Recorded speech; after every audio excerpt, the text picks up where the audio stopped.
Olá pessoal, comandante Leonardo Matos aqui. Esse é o nosso Conexão Geo número 48, hoje é sexta-feira, dia 25 de outubro de 2019. Na semana passada, no Conexão 47, eu tinha dado como prioridade a notícia sobre a saída das tropas americanas lá do norte da Síria e o avanço das tropas turcas, e como segunda notícia principal, a questão do Brexit, que se arrasta aí já há vários podcasts. Logicamente, eu não poderia deixar de começar o nosso Conexão de hoje com a crise realmente não prevista do Chile. Inclusive, na sexta-feira da semana passada, quando eu gravei o podcast, o 47, o Conexão 47, já tinha visto algum movimento na quinta-feira de protestos, aumento dos protestos, mas eu realmente não esperava que as coisas iam escalar a violência da maneira como aconteceu. Eu vou tentar dividir em algumas partes o que eu vou passar para vocês hoje com relação à crise do Chile, no meu ponto de vista. A crise, como acredito que a grande maioria de vocês já saiba, iniciou com a questão do aumento das tarifas do metrô de Santiago, e que principalmente alguns estudantes, se mobilizando para pular as roletas do metrô de Santiago, burlando, deixando de pagar a passagem. E isso foi escalando de uma tal forma, obviamente começou uma repressão da polícia de Santiago, e acabou levando então a esse grande movimento que, na verdade, e é isso que é importante nós deixarmos bastante claro, se tornou o movimento mais violento no Chile dos últimos 30 anos.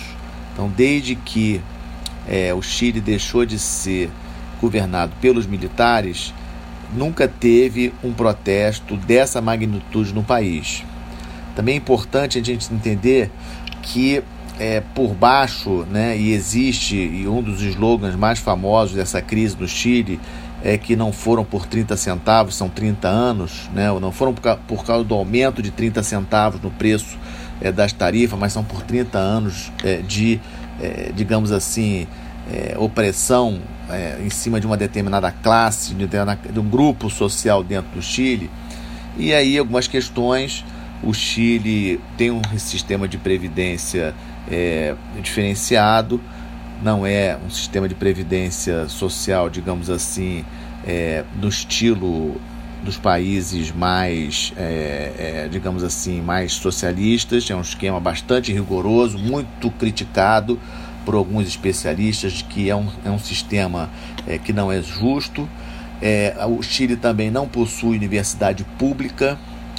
Também tem a saúde chilena também privatizada, ou seja, o Chile possui alguns elementos que foi reforçando, digamos assim, um ódio assim em parte da população, logicamente a população menos favorecida.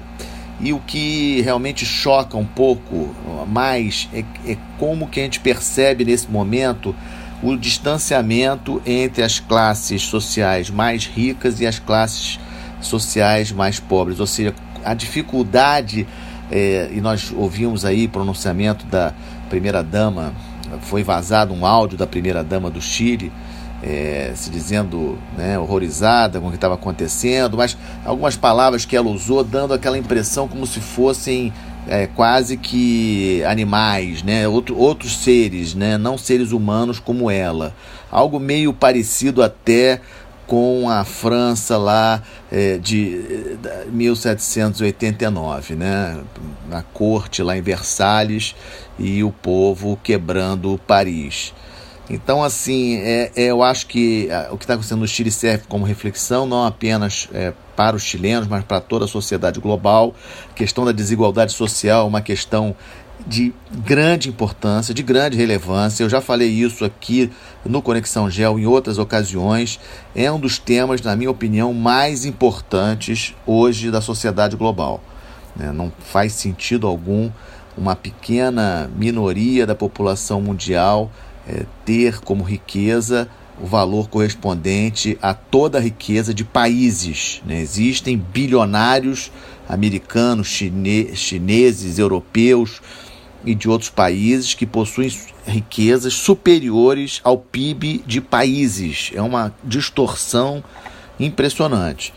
Então a situação do Chile é uma situação difícil de prever, né? Na verdade, aqui também temos que colocar um outro elemento específico da situação que é grave, que é o aumento da entrada de imigrantes venezuelanos, haitianos no Chile.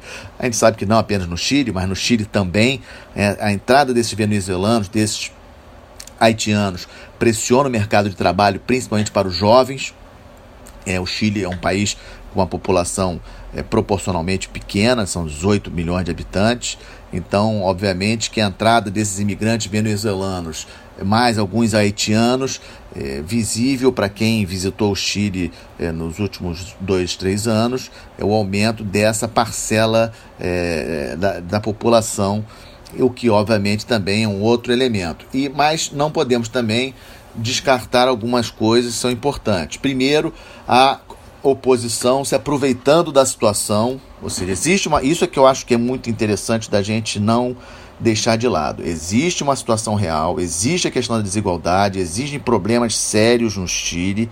O presidente Piñera, na minha avaliação, nos primeiros momentos, reagiu mal à situação, colocando logo o exército na rua, decretando estado de emergência, decretando toque de recolher, o que trouxe à memória da população chilena os tempos do regime militar. Então aquilo deu na verdade, o Piñera, fazendo esse movimento, ele acabou jogando gasolina numa fogueira que estava já com um certo tamanho, mas ele trouxe à tona uma memória que estava ali por trás de momentos bastante difíceis na vida dos chilenos em termos de liberdade de ir e vir, liberdade de expressão, etc, etc. Obviamente, a gente não pode deixar de mencionar os partidos à esquerda aproveitam-se da situação e, obviamente, faz uma coordenação via redes sociais, que é um outro elemento da modernidade que a gente não pode esquecer, a importância das redes sociais, como que as redes sociais conseguem mobilizar rapidamente grupos sociais para determinadas atitudes, determinadas ações. Já vimos isso, inclusive, na Primavera Árabe, em 2011, em vários países do norte da África e do Oriente Médio, ou seja, a força, digamos assim, das redes sociais para mobilizar a população para tomar determinadas atitudes. A esquerda se aproveita disso, obviamente muito fake news espalhados sobre violência. Não estou dizendo que não houve sim violência por parte das forças chilenas em alguns momentos, eles já declararam isso, que estão sendo investigados. E chama a atenção também que a ex-presidente Michelle Bachelet, que é a alta comissária para direitos humanos da ONU, não voltou para o seu país. Continua em Nova York. Bachelet foi presidente do Chile, 2 mandatos. Por que a Bachelet não conseguiu fazer as mudanças necessárias no Chile quando ela era presidente? É muito fácil agora, ela lá em Nova York, denunciar questões de direitos humanos, denunciar que o governo Pinochet não está conversando com a oposição. A Bachelet deveria assumir o seu grau de responsabilidade nessa crise chilena, porque ela não tomou as atitudes necessárias para mudar o seu país quando ela teve essa oportunidade por 2 mandatos. Isso também não pode ser esquecido. Então são muitos elementos, é uma crise que a gente não tem ainda uma noção exata de onde vai parar. Chegamos aí a 7 dias, a uma semana da crise. Aparentemente as coisas melhoraram um pouco. Ontem diminuíram um pouco em termos assim de grau de destruição e mortes e presos, etc. Milhares de presos, né? Uma quantidade incrível de presos, e é um ponto bastante importante, é a notícia mais importante do nosso podcast de hoje. A segunda notícia, o segundo tema que eu trago para vocês, um tema que eu já deveria ter até falado na semana passada, mas esperei avançar um pouco mais as investigações, elas ainda não estão terminadas, é a questão do vazamento de óleo no nosso litoral. Acho que é importante a gente deixar claro alguns pontos. Ainda não sabemos qual é a origem desse vazamento de óleo que contaminou várias praias do nosso litoral, do Nordeste principalmente. e é uma quantidade de óleo muito grande. O que se sabe até o momento é que esse óleo ele tem a característica do óleo pesado da Venezuela. O petróleo ele é diferente, o petróleo não é igual no mundo todo, dependendo de onde ele é extraído, ele tem características diferentes. Então é possível você identificar que o petróleo, foi isso que foi feito agora, foi comprovado que esse petróleo realmente ele é um petróleo de uma característica especial que indica ser um petróleo dos campos venezuelanos. Uma coisa é dizer que o petróleo vem da Venezuela, outra coisa é afirmar que o petróleo foi jogado propositalmente ou foi despejado nas nossas águas propositalmente pela Venezuela. Isso é importante a gente deixar claro, separar uma coisa da outra. Agora, o que eu acho que é mais relevante que a nossa sociedade tem que entender, e que eu acho que a nossa mídia está cobrindo mal essa história, é lembrar a nossa sociedade do tamanho do nosso espaço marítimo e do tamanho do desafio de nós efetivamente patrulharmos e mantermos, digamos assim, uma vigilância nesse espaço marítimo brasileiro. Nós chamamos de Amazônia Azul em função do seu tamanho. É um espaço que é metade do espaço territorial do Brasil. Vocês imaginam metade do território brasileiro, mar, oceano. Eu não tenho uma delegacia de polícia no meio do mar. Eu não tenho uma unidade física, um quartel do exército no meio do mar. O mar só pode ser patrulhado, só pode ser vigiado com navios ou com aeronaves ou com radares no litoral, nas ilhas, ou com satélites, e para isso precisamos de recursos. Eu acho que o que aconteceu desse vazamento criminoso, porque eu não posso chamar de maneira diferente, obviamente é criminoso. Quem fez isso e não informou as autoridades é um criminoso, precisa ser buscado quem foi, qual navio fez isso, mas eu infelizmente tenho que dizer para vocês que será muito difícil que a Marinha consiga descobrir exatamente que navio conseguiu despejar essa quantidade enorme de óleo no nosso litoral. Tomara que consigamos descobrir, mas é muito difícil. E é muito difícil porque nós, infelizmente, não temos o controle. Da mesma forma, eu queria que vocês imaginassem a questão do controle do espaço aéreo. Toda aeronave que entra no espaço aéreo brasileiro é controlada pela Força Aérea Brasileira, graças a Deus. Mas, infelizmente, nós não temos um controle ativo dos navios, dos barcos pesqueiros que entram na nossa Amazônia Azul.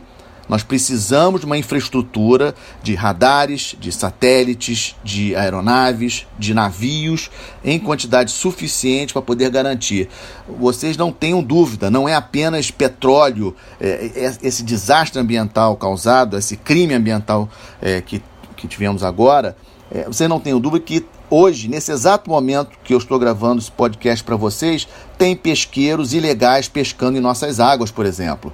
Existem embarcações levando armamento ilegal, levando drogas nas nossas águas, na nossa Amazônia Azul. Então, acho que é um momento que a nossa sociedade precisa refletir sobre a importância de nós termos um controle mais ativo, mais positivo desse espaço marítimo tão importante para nós, tão importante para o Brasil, e não apenas para o Brasil, porque uma poluição dessa, um desastre ambiental desse, compromete o oceano, que ele une vários países, Não podemos dizer que a Amazônia Azul, as águas da Amazônia Azul somente interessam ao Brasil, interessam aos outros países também, porque as correntes marinhas levam essas coisas para outros países, para outros litorais. Então esse era o segundo tema que eu queria trazer para vocês, tema muito importante. A situação lá na Turquia, no norte da Síria, continua bastante instável, é um outro tema também muito importante. Estamos acompanhando nessa confusão toda que o Trump tocou com a saída das tropas americanas do norte da Síria, e os curdos tendo que sair do norte da Síria, tentando ir para o Iraque, e a Turquia invadindo aquele norte da Síria. A gente sabe que os curdos eles têm um movimento de oposição dentro da Turquia muito forte. Os turcos não gostam dos curdos, então esse aí é um fator importante. Então temos essa instabilidade lá no norte da Síria e que vemos um ator forte do sistema internacional, que é a Rússia, aparecendo como grande mediador da questão. Se reuniu com o presidente da Turquia essa semana, fez um acordo com ele.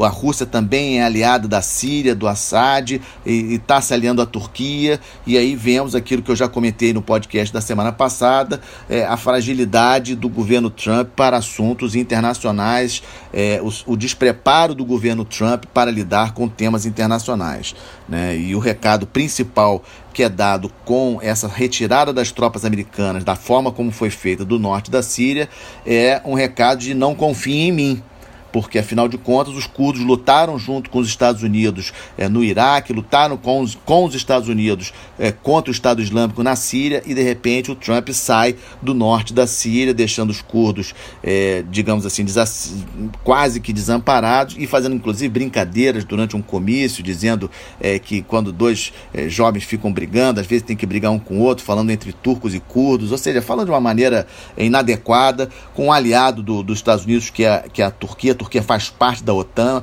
O presidente Trump não deve se dirigir a um aliado dele dessa forma, e também aos curdos que tanto lutaram ao lado dos americanos, ou seja, o Trump realmente comprova que não tem um preparo para temas de assuntos internacionais, o que afeta a todos. Como temas que estamos muito atentos também, essa questão da Bolívia. Eleições foram realizadas nesse último final de semana. Ontem o Morales foi declarado vencedor no primeiro turno, não tendo segundo turno. A OEA e a União Europeia reclamaram, dizendo que as eleições devem ter segundo turno, ou seja, que não foram eleições corretas. Para esse final de semana agora, para esse domingo, teremos eleições na Argentina. Dificilmente o presidente Macri vai conseguir levar essas eleições para o segundo turno. Elas devem ser resolvidas agora no domingo em favor do Alberto Fernandes e da Cristina Kirchner.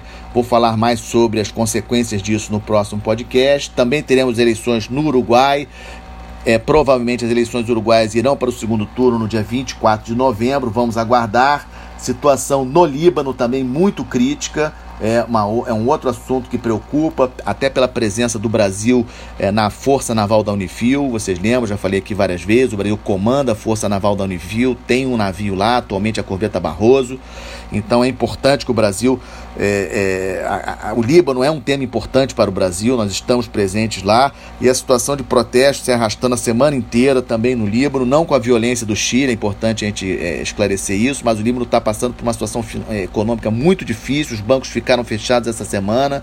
Há um medo, digamos assim, de que quando os bancos abrirem haja uma corrida para retirar dinheiro, e aí uma explosão em termos de queda do valor da moeda libanesa. Ou seja, o povo, de uma maneira geral, reclama muito da corrupção, quer que o governo seja destituído, mas é um tema bastante importante, estamos acompanhando. Vou falar mais sobre o Líbano na próxima semana também. Obviamente a situação de Hong Kong ainda é uma situação importante, os protestos continuam violentos, estamos acompanhando. O Brexit evoluiu, como eu tinha comentado, para eleições que devem ser confirmadas agora para o dia 12 de dezembro. A União Europeia deve confirmar a postergação da saída do Reino Unido para 31 de janeiro, ou seja, de vez de sair na semana que vem, 31 de outubro, pular para 31 de janeiro, e devemos ter eleições no Reino Unido no dia 12 de dezembro. E, para fechar, estamos acompanhando a situação do processo de impeachment do presidente Trump, país mais importante do mundo. É óbvio que devemos acompanhar com atenção. Bom, esse foi o nosso podcast, nosso Conexão Geo número 48, uma conexão um pouco maior, muitas coisas acontecendo, muita preocupação com a situação dos nossos amigos chilenos. Pedimos que a situação lá melhore, não apenas no Chile, mas em outros lugares onde estamos vendo confusão, como é o caso do Líbano também, Hong Kong, que as eleições na Argentina também ocorram com tranquilidade. Também chegamos a uma conclusão com relação à situação das eleições na Bolívia. Bom, desejo a todos um bom final de semana, uma boa semana. Volto a falar com vocês na próxima sexta-feira. Obrigado.